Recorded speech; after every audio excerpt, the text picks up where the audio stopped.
Well, we're back in the letter to the Romans. We've been seeing this for quite a while now, and we've learned from Romans that Paul is talking about the Spirit, which is this great gift. 8 chapters. He talks about this and preparing for us for chapter 8, which is this great gift that we're going to have, which is the Spirit. The Spirit transforms us, allows us to do things we never were able to do before, which is actually to have God's qualities and characteristics, to be able to live and to be kind of like God. And so this is a terrific and wonderful gift to have. And so Paul is really emphasizing this and building it up and building it up. Then we get to chapter 9. And in chapter 9, there's a shock.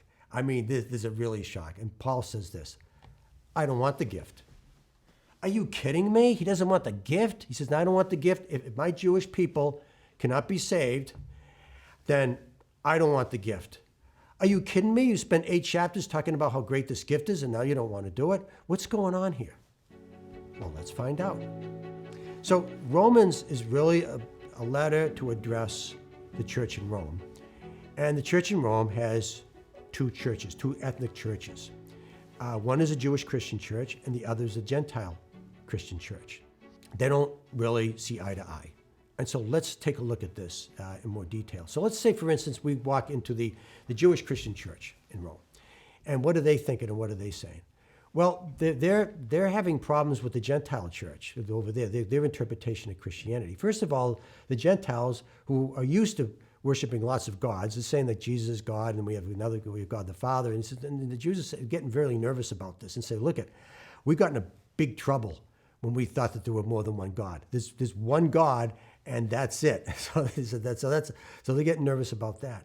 Then they're looking at the Gentile Christians, and the Gentile Christians saying, well, you don't need to circumcise, you don't need those dietary codes, all those old-fashioned stuff, those practices, you don't have to do those anymore.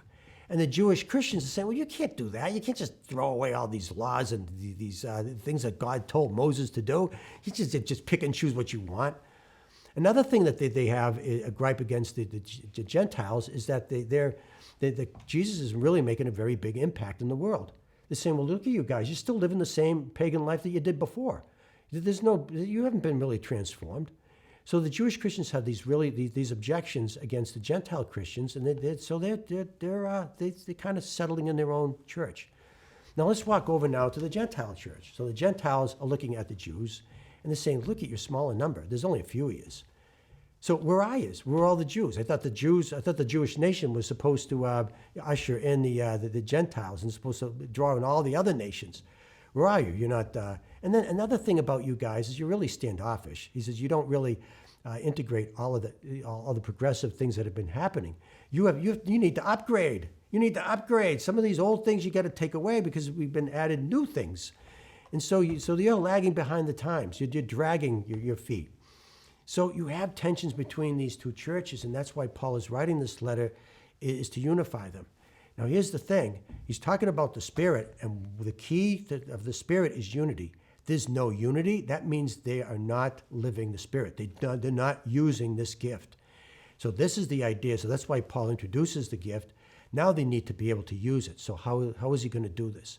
What he's going to do in the next 3 chapters is to explain that to the Jewish Christians, you need these guys. You need the Gentiles. You're going to say to the Gentiles, you need these guys. So he starts now in what we have in the letter now is he's addressing the Gentile church. So Paul is in the Gentile church with Christians, and he's saying, look at them. Yeah, this smaller number. Okay? And you're complaining about the small numbers were the others. All right? But here's the thing. This is typical of the way God works with the Jews. The Jews always rebelled against God, but there was always a remnant. There was always a small number of people who were faithful and dedicated and that persevered in the truth, and that's who they are. This is the small remnant that God is going to raise up. So take an example of a tree. If a tree is not bearing fruit, what do? You hack it down. But that doesn't mean the roots are dead.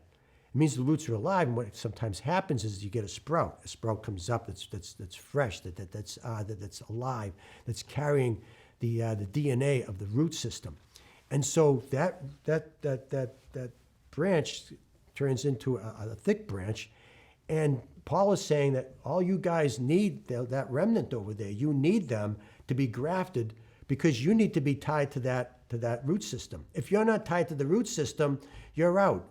So you need to have access to that. So you're going to be grafted into that tree that they have. So you need them. Now Paul's going to go over to the Jewish church. He's going to say, this is the way it works. He says, you're the remnant, and they need you. But you also need them.